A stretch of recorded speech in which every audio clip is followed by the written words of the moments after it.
ភូមិយើងសប្បាយពេលបុណ្យទានម្ដងបងប្អូនជួបជុំទាំងចាស់ទាំងក្មេងកូនត្រឹមចាប់ផ្ដើមឡើងរំភើយអ្នកផងចិត្តខាងគេមកកំសាន្ត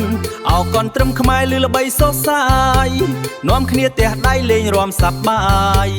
កុំភ្លេចកូនត្រឹមរបស់យើងណាកុំភ្លេចកូនត្រឹមរបស់យើងណា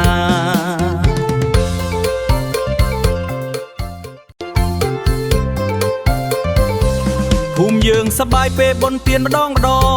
បងប្អូនជួបជុំទាំងចាស់ទាំងក្មេងកូនត្រឹមចាប់ផ្ដើមឡើងរំភើយអ្នកផងចិត្តខាងគេមកកំសាន្តអោកូនត្រឹមខ្មែរលឺល្បីសុសសាយនាំគ្នាទះដៃលេងរាំសប្បាយកុំភ្លេចកូនត្រឹមរបស់យើងណាកុំភ្លេចកូនត្រឹមរបស់យើងណា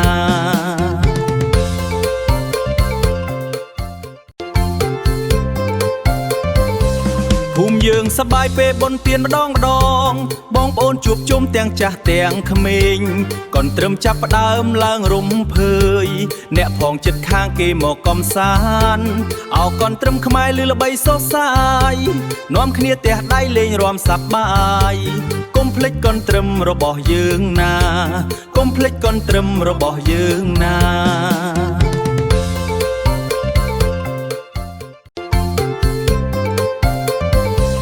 ភូមិយើងសប្បាយពេលបុណ្យទានម្ដងបងប្អូនជួបជុំទាំងចាស់ទាំងក្មេងកូនត្រឹមចាប់ផ្ដើមឡើងរំភើយអ្នកផងចិត្តខាងគេមកកំសាន្ត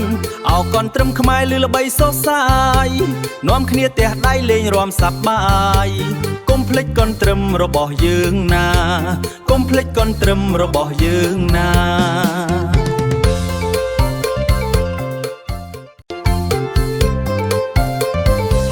ភូមិយើងសប្បាយពេលបុណ្យទានម្ដងបងប្អូនជួបជុំទាំងចាស់ទាំងក្មេងកូនត្រឹមចាប់ផ្ដើមឡើងរំភើយអ្នកផងចិត្តខាងគេមកកំសាន្តអោកូនត្រឹមខ្មែរលឺល្បីសុសសាយនាំគ្នាទះដៃលេងរាំសប្បាយកុំភ្លេចកូនត្រឹមរបស់យើងណាកុំភ្លេចកូនត្រឹមរបស់យើងណា